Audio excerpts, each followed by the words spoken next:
left, we have Dr. Eric Odrosai. He's the Dean, Graduate Studies and Research, Institute of Local Government Studies. He's a chartered accountant and he's a legal practitioner. In the middle,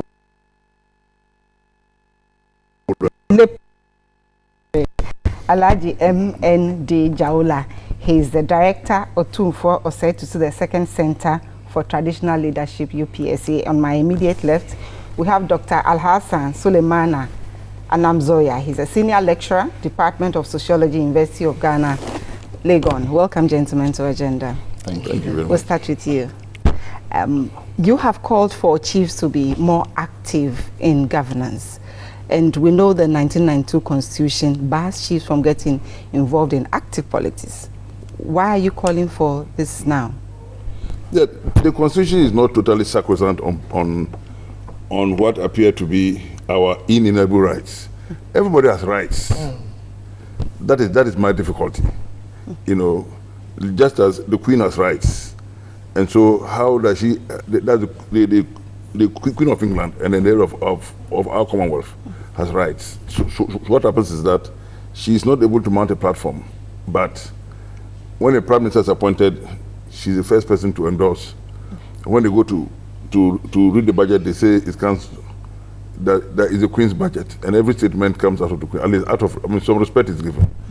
But in Ghana, these rights are taken away from us and replaced with a part of the Constitution that simply says that we are free to do whatever, we can say whatever we want, but only with respect to chieftaincy. So what happens about all the other things that we did pre-colonial times? What happens to our regulations on marriage, on divorce, on petty stealing and so on, because chiefs used to sit on courts. The courts, even the white man recognized that. Chiefs used to sit on courts, and then they had a secretariat that took notes. If you go to the archives, you see all these things. They made charges, they fined, and this went into the consolidated fund, and the chiefs were paid for it. So what happened? Because people say the land belongs to chiefs. Agreed. So beyond that, what else? Would you just sell lands? And sometimes we're compelled to even multiply the sales and so on. This is my difficulty. In England, where they think that people are lords and they are respected, they've given them a second chamber. I'm not pressing for a second chamber, but the advisory council to the president can be expanded a bit more. And let's have every region sending 5 chiefs here and there to go and advise the president to look at some of the laws that come out. And then we can be part of this country, because the chiefs fought in the trenches with the politicians to get independence, not from today, right from the Citizens' Right Protection Council, right from the Fanti Confederacy. We fought with the politicians. So how come that once they get power, they will pushed aside and they want to enjoy it alone? That's my difficulty. Dr. Anamzoya, you think the chiefs contributed to losing this power? Because when we look at our history, clearly we know the roles of chiefs pre-colonial, but post-colonial, they gradually and they continue to, did they contribute to losing this power that the people actually vested in the chiefs? Well, how can somebody on his own help to lose his own power? It was basically the actions of post-colonial governments which more or less helped you reduce chiefs' powers moving forward. But chiefs still want to have powers within them, want to be powerful, want to act politically, want to be active in politics. Our chiefs actually are also political actors. And therefore, when we talk of they being active in politics or otherwise, we are more or less saying they shouldn't do what they should be doing, because chiefs are also politicians. They are traditional political leaders. And therefore, if we say that chiefs should not take part in politics, which kind of... partisan politics is what the Constitution says. It says active politics. And again, by going by the Constitution, it says that if a chief wants to be part of or go into public office, he should abdicate his position. The question is, how do we define a chief taking part in active politics? Is it only limited to a chief wanting to or seeking to occupy public office.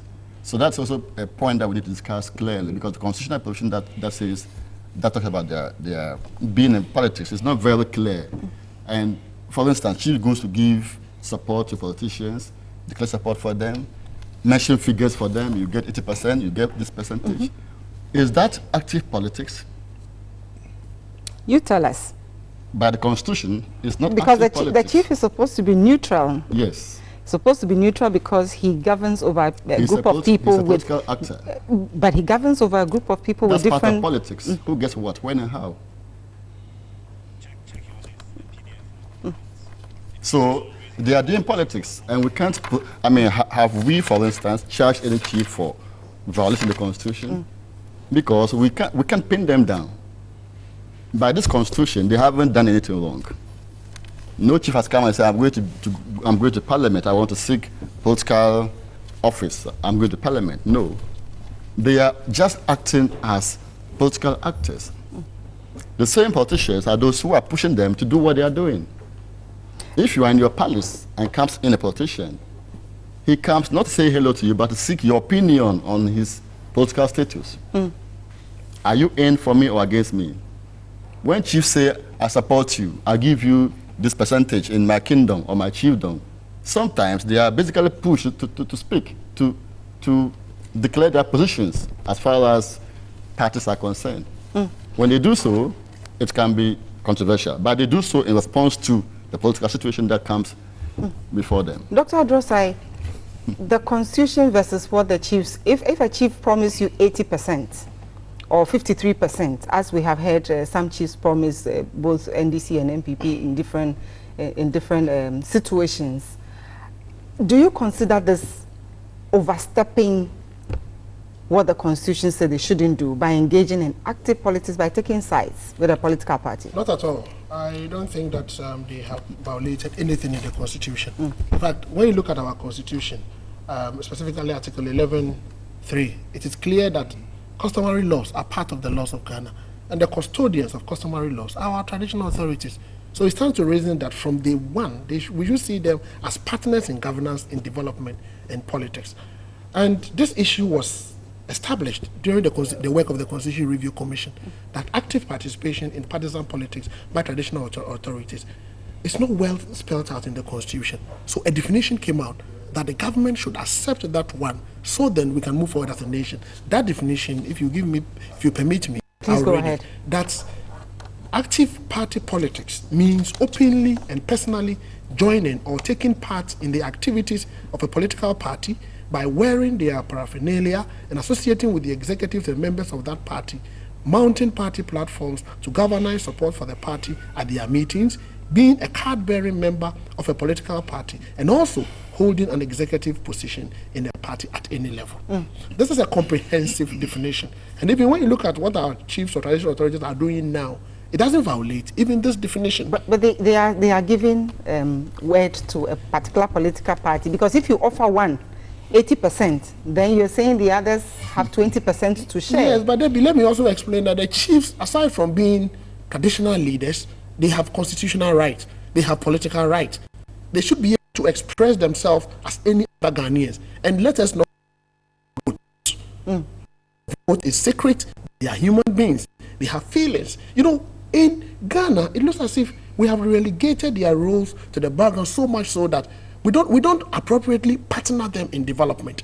But when you look at countries like Botswana, Uganda, and recently Zambia, in their constitution, 2016 constitution, they have reviewed the constitution and they have allowed chiefs to take part in partisan politics. So it means as a nation, we should be able to also take a second look at it and partner chiefs well. Yes, we can have the National House of Chiefs, we can have the Regional House of Chiefs, we can have the traditional councils, but it is not enough. Lepowura was saying that they need to be consulted enough, because in our law, except for chieftaincy bills relating to chieftaincy, all other laws passed by Parliament are not run by the chieftaincy institution. But you see, the forum for implementing any law in Ghana is the communities. So that if we can give them more role to play, it will really help. So as a country, society is becoming dynamic. we are moving forward. There is a need for us to see our traditional authorities as true and practical partners in development. Lepora, the chiefs are custodians of our culture and heritage. They are very noble people, fathers of everybody. And so, isn't it a father who is bringing division if you are taking one side and leaving the other? These are the sweet words that have put us to sleep. Noble people, that sort of stuff. But you are. Because they say we are noble, we just relax and then... And you are father for all, so you are not expected to take sides. They expect us to keep our grey beards and the rest, to look noble and the rest. But the fact of the matter is that the politicians are up to so many things. And I'm sorry to say,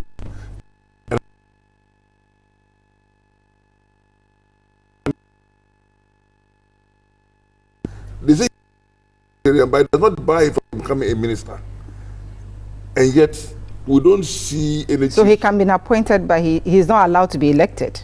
Is that the case? Yes, you know, and yet the presidents over the years have taken advantage, and I have not clearly seen any chief, except chiefs who have no land, chiefs who have not been gazetted, appearing on to serve in cabinets in Ghana. But that is where the problem is. Look at the quality of chiefs these days. Lawyers, engineers, medical officers, great people. I can mention names all over the place. Historically, look at some of our best politicians. The late J. Abrahama, Jato Kalio, S.B. Dombo, Tolona, and many others in the south. Nana Bila. Tobu Apedi, and so on. And Nana Bila. How can I tell you that Tobu Apedi, for instance, a great economist, cannot say anything politically about political economy? That's a disaster. So we're pushing people away. So we have to rely on great people, lecturers like Anamzoya Oko, who are also princes in disguise, to come up and push our agenda forward.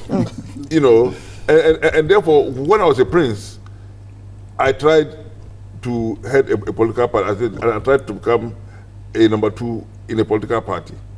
But then I became a chief. In fact, I was even a chief, but then the constitution was not so clear. But my friend has read out, spelled out everything. This definition is as far as they can go. But the definition has not been able to really keep us out of politics. It has not succeeded in doing so because it is not realistic. If you did it, if we went to Supreme Court, it would be a disaster. So some are actually asking that you go to the Supreme Court for interpretation, but I've heard all three of you mention the politicians are pushing the chiefs. Don't you think that the chiefs are allowing themselves to be pushed? Because these are custodians of culture, noble people, people who are leading a traditional area, and they should not be pushed around. So if the politicians are pushing and the chiefs are allowing themselves to be pushed, who do we blame in this situation? The chiefs or the politicians? There's no blame to start with. Do we say they are being pushed? No, they are only responding to situations. So if you come to my palace as a chief and you are a politician, sometimes they will say to the politician in secrecy, we support you. I will vote for you. My elders will all support you. When you leave and a new person comes, the same thing is said to the second person. Sometimes they do their own politics, the chiefs. Unless it comes out openly before the media. They can say the same thing to politicians as and when they come. Tell them what they want to hear, and they get off your back. Isn't that leaving the role of a father and dealing with all their children equally? Isn't that positive? That should be positive. Chiefs are also political actors. And therefore, they are supposed to also have political parties or belong to political parties. And when they make statements, indeed, yes, it can have effect on a party's political fortunes. The question is, to what extent can a chief statement affect the party's political fortunes? Indeed, studies have shown that in many parts of the country, when chiefs speak, many of the subjects still respect.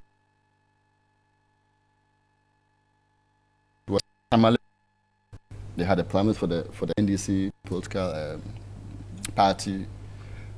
Some chiefs sent people to their various opinion leaders and tell them to vote for somebody and not the other person. And for these politicians, they felt that the chief's powers are still strong enough for it to be used to influence people's Voting patterns, and for that matter, the political parties' political fortunes. And therefore, with this in mind, the chief too is kind of making a strategy. You come to me and I say, okay, I support you. When you win power, then it behooves upon you to help me develop my community. Because now the chiefs are not just those who sit in the palace and chew cola or drink alcohol. Chiefs are now more developmental chiefs. They come out, look for developmental projects from NGOs, from the state, to help their people. And therefore, as in this context, the chief is also playing his own kind of politics, that when power is in the hands of a particular political party, the chief can also use that power to help develop his community. Otherwise, the challenge can be that you are a chief and you are not known to be, you are neutral. Yeah, Say you want to be neutral. Well, but now I have come to power as a politician. I didn't see support from you. I didn't see you supporting me or making open comments to support me. So how do I help you in your community when others have said so or openly supported me during my campaign and political activities? So that's where chiefs too are kind of trying to find a balance between how do you make use of political power vis-a-vis developing your community alongside you being seen as a father, don't enter politics, don't. So they're also in a kind of balance, and they are managing these balances as and when politicians come to their palaces. If you come and you need open declaration, they will do it for you. You ask a question, if you give somebody 80%, what about the other person? Then the rest have 20. 20. I mean, all others have 20. All others have 20. That means we're taking a serious risk in this context. Yeah. Doug, having to come to a point where we should have this very frank discussion, look at that clause in the Constitution and probably an amendment. Do you think we've reached there? I think we've reached there. If other countries have been able to cross the bar and they've gone to the extent of reviewing their constitution to give practical roles for chiefs, we should be able to get there as a nation, because we are losing a lot of good human resource. There are a lot of chiefs who have the potential, the capacity, the expertise to contribute so much to the development of this country. But by the fact that they are chiefs, we are not using them, and we've relegated them to the background. They are in their palaces, they are in their traditional homes, and they are not doing anything. So we should. It's about time we review our laws and make sure that we treat them as practical partners in development. It's very important, because if you do a quick survey of the expertise and the background of chiefs in this country, it is amazing. Let us use our own Leporah. We've just gone through. I mean, what can't Leporah do in this country? You understand it? But the fact that he is a traditional ruler, there are certain things that he cannot just do in public, serve in certain public offices. Because they'll say that, well, once you go into public office, once you are appointed this, you have become a politician. And that is not good for us. We should see them as having political and constitutional rights. They have expertise that they can contribute to development, and let us amend our laws to be able to reflect the realities of the country. We just went through a constitutional review, and this didn't feature. It did. How prominently did it feature, and is it going to really help to address the situation? Let me tell you, I was with the Constitution Review Commission. The issue came up and it was discussed extensively. The challenge I have with the work of the Constitution Review Commission is that people came up with various proposals. There were those who are for and there were those who were against. At the end of the day, the commission sat down, reviewed it, and they made a recommendation on what they think is good for Ghana. And then the government also came up with a white paper choosing to accept what they think they want to implement. For me, it's a problem. Then why do we do the Constitution Review Commission and then consult people in the first place? The realities on the ground is that chiefs want to have a role to play in governance because they have expertise, they have constitutional and political rights. That is the realities on the ground, and it is happening around the globe. We should sync with what is happening contemporary. That is what we need to do. Else we'll be left behind as a country. We have a few chiefs in the House of Chiefs, National House of Chiefs. A few of them also are the States Council of State. Exactly. is that the avenues available to us to prominently show what the chiefs can do, or we need a second chamber, as some people have called? Yeah, for? The Council of State is just one, but how many chiefs really are there? And it's just a chance for me to comment about the fact that chiefs are supposed to be represented on various assemblies. But at the end of the day, what happens? Governments, whether in the past or now, will usually choose the chiefs. The chiefs are not given a clear opportunity. They will decide that, oh, this man is a chief, we think we want to have his name there. We're not fully consulted.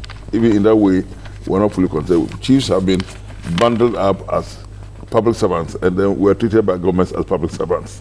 You know, and because, like you say, we are noble, we don't want to make too much noise. But the fact of the matter is that chiefs are excellent with networking and lobbying. You put everything aside, and I can tell you, I don't have the permission to say it, but I can say it. The Otumfuo, for instance, Asante Yini has lobbied a lot for Ghana, outside our shores. Areas where politicians couldn't go, he has used his clout and influence to work a lot for Ghana. Yet, but nobody even talks about it, you know. And therefore, like Doc is saying, chiefs have a lot that they can offer. And if a chief serves anywhere, for instance, if he serves on any committee, be it political or whatever, you can be sure he's going to use wisdom to bring peace onto it. Look at what happens on radios these days. So much cross-cutting insults and so many things of that nature.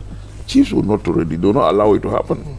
But now everybody can have a free-for-all. And unless we begin to bring about a certain aspect of coolness into our affairs in this country, we may get to a point where things can get really out of hand. But chiefs have a role to play. If you look at countries that have been at war in the immediate past, Guinea, Sierra Leone, Liberia, they tried to prescribe the institution of chieftaincy. It has caused them. Secretary came and prescribed the institution of chieftaincy. And what happened? When the chiefs left, everything went totally wrong. And therefore, we are a moderating factor. Over the years, we have been schooled by the institutions, and generally, management of a country should be fairly conservative. And that is where the chiefs excel. Would you have a way out to bring peace and modernity? Even when you wear these heavy gowns, you can't move around and do foolish things. But it's very beautiful. Thank you very much. You know, so people have got to understand that the time has come when we should begin to look at the institution again. I mean, there are so many chiefs who agree. Look at someone like Nana Kobren Ketia, the Domaini of Esikado, a professor of history, and so on. Look at Dr. SKB Asante. I mean, somebody who wrote to the level of the Supreme Court of Ghana, and today they say he cannot say anything. I mean, it's like tying our hands at our back. People must look at this again. What avenues can we create for chiefs? Second chamber, some people are calling for. Do you believe that we need a second chamber to give them active role to play in governance? Well, governance, if we extend the meaning, they are already doing governance in their various policies. They maintain law and order, settle disputes between people, and all that.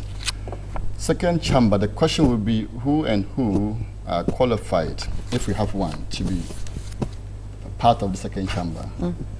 Are we going to use regional differences or representation, or by education, or gender considerations?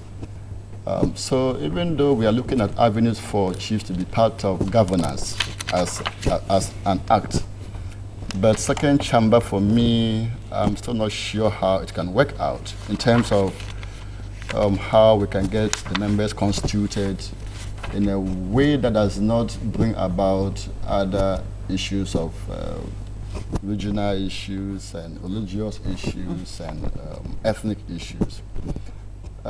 If we can strengthen Council of State a bit stronger and allow chiefs' voice to be heard more in the Council of State, that's a possible solution. If we can also focus more on National House of Chiefs as the national body of chiefs and their highest court of appeal in terms of matters on chieftaincy, that can also be a place of helping in governance. That is, if we allow such a body to be advising the government, and if government must listen to them, because sometimes it's like they're in a kind of conflict. I mean, national modern politicians and then traditional politicians, as though who is who. They are kind of, sometimes they appear to be competing for power. If they see themselves as collaborators and not competitors at that level, it will be very helpful in terms of how they can consult each other on matters that bother on all people in the country. And that can be done more effectively at that national House of Chiefs level, whereby they can be consulted on matters of concern, and whereby their opinions can be respected as well. Because there's one thing to consult and also to respect the person's opinion. If they just come and consult the chiefs at the national House of Chiefs, and then when they get their views, they don't more or less work on the views or respect their views, then it makes consultations a bit less effective. So let them consult the chiefs at that level. Let them work with their opinions. Let them showcase to us what the chiefs say to them. Then we can also know, as citizens, we can follow whether they are obeying chiefs' opinions or not. Dr. Adrosa, when we have conflict in the community, we call on the chiefs. And as Dr. Anamzoya said, we consult them. When we need to win power, we go to them. Is it deliberate that politicians know the power that the chiefs have, but they will not prominently project them in national governance at the national level, so that they can continue to be in power? Yes, I think the politicians and are the winner takes all. Yes, are aware of the power, both traditional and then contemporary or current powers that our traditional authorities wields. The issue of the second chamber also came up during the Constitution Review Commission, and it came up along the fact that the Council of State is ineffective. And when you look at the composition of the Council of State, it's more political. There are very few. Only one. The president. It is the president. Now, and when you look at the composition and look at the way people are elected into the Council of State, you ask yourself whether the Council of States, by their composition as of now, would be able to be that objective and unbiased. That is not to say that they are not objective. But let me give you the issues that came up. The issue that came up was the fact that we should have a second chamber for the chiefs to replace the Council of State. And when we have the second chamber, one, it will compensate the chiefs for banning them from active party politics. Two, the second chamber would be a non-partisan chamber that will enable chiefs to play an essential role in the legislative and development process of the country. The third reason was that the chiefs will play a supervisory role over all bills. At the moment, it is only bills relating to chieftaincy. That goes to them. That goes to them. But when a second chamber is created to replace the Council of State, or we can even call it the Council of State, but then we give chiefs the sole representative on that particular state, it will help. Then they said the upper house could also serve as a body that would advise the president on issues of national importance. And you can imagine the kind of advice the president would get. Solid wisdom laced with customary laws and traditions and practices. When they advise you and you take the advice, you may end up not stepping on anybody's toes, because they know where they are coming from. In that case, our leaders will be able to combine wisdom with knowledge. The last bit of it is that they said if we have the upper house, it will serve as a body that would also provide functional replacement for the Council of State. All these arguments were made to support the creation of either a second chamber or the revision of our current Council of State in its present form to have more traditional authorities in there. This was rejected. Why do you think it was rejected? I think the only reason they gave in the report was that the commission subjected it to a constitutional review conference in Accra, a national conference, and you can imagine, and the conference unanimously rejected the second chamber thing. And they said that we should allow it to be, but there should be an administrative provision to allow Parliament to submit some of their laws in addition to the chieftaincy bills that already goes to the House of Chiefs, for the House of Chiefs. This is not going to help us. Though we are a unitary state, not a federal state, by the way our governance has become, the role of traditional authorities and chiefs have become so important that if I have my way, I would recommend that we should go back to the Constitution Review report and then modify the composition of the Council of State to reflect all these things and give chiefs the opportunity to be able to put their expertise to task so that we'll be able to use them for development and also avoid marginalizing them when it comes to exercising of their constitutional and political rights. And we say we should go back to the recommendation. Who should do this? Is it the chiefs, people in academia, or politicians? This whole matter of chieftaincy and politics has a strong genesis right from the time of Kwame Nkrumah. Nkrumah used the chiefs to gain power, and when he gained power, he thought that it was a risk to empower them too strongly. But he had chiefs in government. He appointed people like J. Brahma among his first cabinet. J. Brahma was the first Minister of Works and Housing and the rest. He used them, but then later on, they fell apart, and he said chiefs will run away and leave their sandals behind. and I know it's been a famous quote of Dr. Anam Zoya in the classroom, of course. You know, so we have this difficulty. It's like it's a good suggestion, but who will bail the cat? And chiefs, being noble people, as we say, don't want to be seen to be overly ambitious. They don't want someone to suspect that they want power for power's sake. But we as Ghanaians must begin to look at this thing critically. It's important because there's a lot of peace in the country today. And I always say it, that what is the payment for the institution of chieftaincy when this country has always been in turmoil? We've had so many changes of government, some very violent. And yet, at the end of the day, the chief sits in his palace and he awaits the new leaders.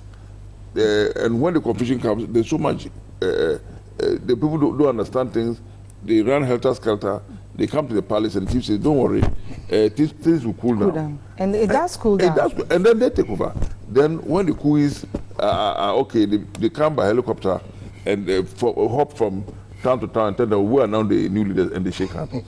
Even General Rawlings, who we suspected very much over his PDC and the rest, later on we thought he respected chiefs a lot. And then of course, he began to understand us, I'm sure. But initially, some of the young men who worked for him thought chiefs were too conservative, that we stood in the line of authority and so on. But some chiefs are just as radical. I mean, you look at me. Yes, today I'm a chief, but I used to be.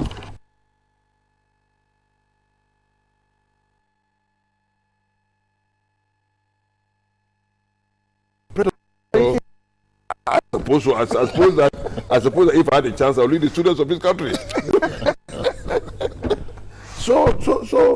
So we must agree as a nation, and any commission established now or in the future should be a bit fair to the chiefs.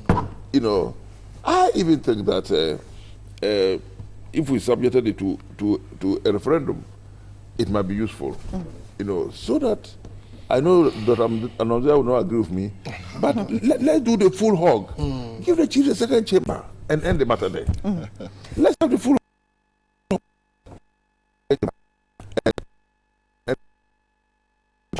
And things. So you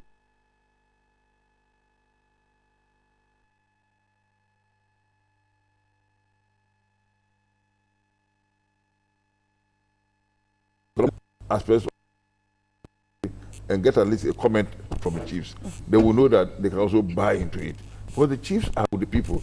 They are more grassroots than the politicians. Sure. Yeah. Definitely. The politicians are luxury cars and luxury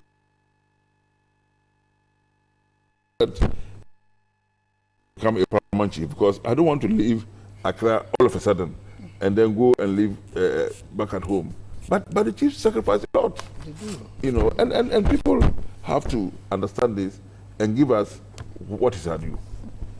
Referendum, you think our politicians are ready to take this risk? I'm calling it risk in quotes because if clear recommendations were made and they were not taken, so you think they will be able to go for a referendum? So I mentioned that it's not a competition, it's kind of collaboration. If those in power feel that the chiefs are their competitors, that will be a problem.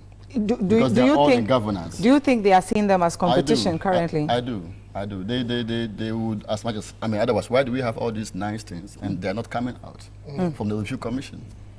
So they are scared. I mean, that they have fought already years ago, natural rulers versus elite. They have fought years ago. Who has the power to govern the people? Now we are independent, we have modernized, or so-called modernized, but can we leave governance in the hands of only the politicians? No. So they have to understand that governance, now we talk about mixed governance, having chiefs and then at least working together, mixed constitutions and all that. But we have to make it more conscious that governance nowadays is not about only modern political actors, but also how they can work with traditional political actors. Going further, if there be a referendum, that should be pushed by elites, other NGOs, non-government. I mean, because for government, you wouldn't want to push it. So let's find out those who are not part of governance. I mean, government, NGOs, elites, and others who can champion the cause of the chiefs and kind of work towards how chiefs and our modern guys can work together for the benefit of the people. Because governance is not more just one-man governance. It's now more or less collaboration between chiefs and then also the modern political actors. However, I will add that if we go for second chamber, we have to be clear in our minds, how do we have members in this second chamber? How do we get them? Is it by election? Is it by nomination? Elections by who? And nomination by who? All these things matter in terms of how do you to get the people into. Shouldn't we be taking a cue from chamber? how the National House of Chiefs is constituted? They select them from the region, 4 representatives, and then they join the So national I said, level. let's enforce our old body. Let's make it more powerful. Let's give more power to the National House of Chiefs so that they can play that second chamber role. They can advise the government, and governments must be mandated to listen to the advice, not just to come, you talk, and then we decide to take it or leave it. No. If they are having more powers than they do now, then we should be able to know whether when they advise governments, do they listen? When they come with bills and they make their inputs, are they respected? When they talk, are their talks respected? Otherwise, you can have second chamber and still it's going to be the same as our National House of Chiefs today. Second chamber without any effective powers is basically not necessary. Ojosai, this is the campaign season, and this is a time of promises. And this is where people are making very realistic promises because then they need the vote. Do you think this is a time to push some pressure and see if politicians will want to consider this? Or that will be noble people pushing too far? Not at all, because whoever wins becomes the president. Whoever wins forms government. So if you are going to lead this country, you need to lead this country in an atmosphere where all parties are satisfied, and bringing everyone on board. So it can be today. For me, if you ask me, I would say it was yesterday. It was due yesterday. So they should continue to hammer home or drum home the point that they should be given realistic roles to play in society. We have our Council of State, but I am of the firm view that we need to clarify how they even function, how they even advise the president. If we need a second chamber, we need to do that clarity as well.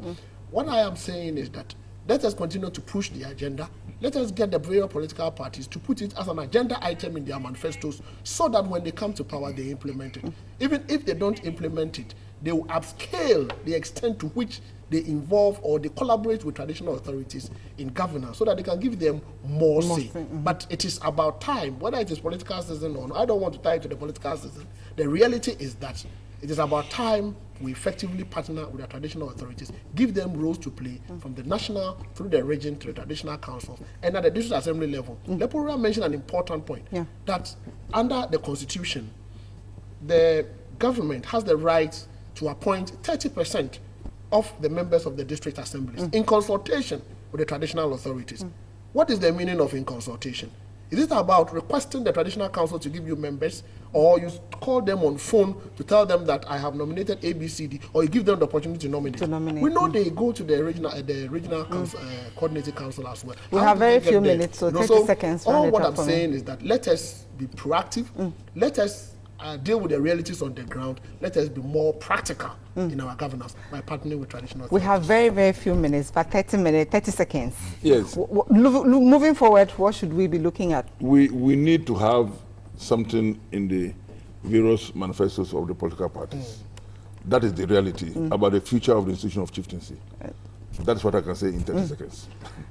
Well, we have the institutions, so let's enforce these institutions. Let's make them more effective. And that, I mean, without having to create a new institution. Yeah. Thank you very much, Dr. Eric Odrosai and Lepora Alhaji MND Jaula and Dr. Alhassan Anamzoya. Suleimana Anamzoya. Thank you very much for coming to throw more light on this. We hope the politicians have heard, and this is the time. Some are still drafting and editing their constitution. And Lepora said there should be something in that constitution that talks about, in the manifestos, yes, in the manifestos that talks about the involvement of chiefs in governance. My name is Deborah Kwabla.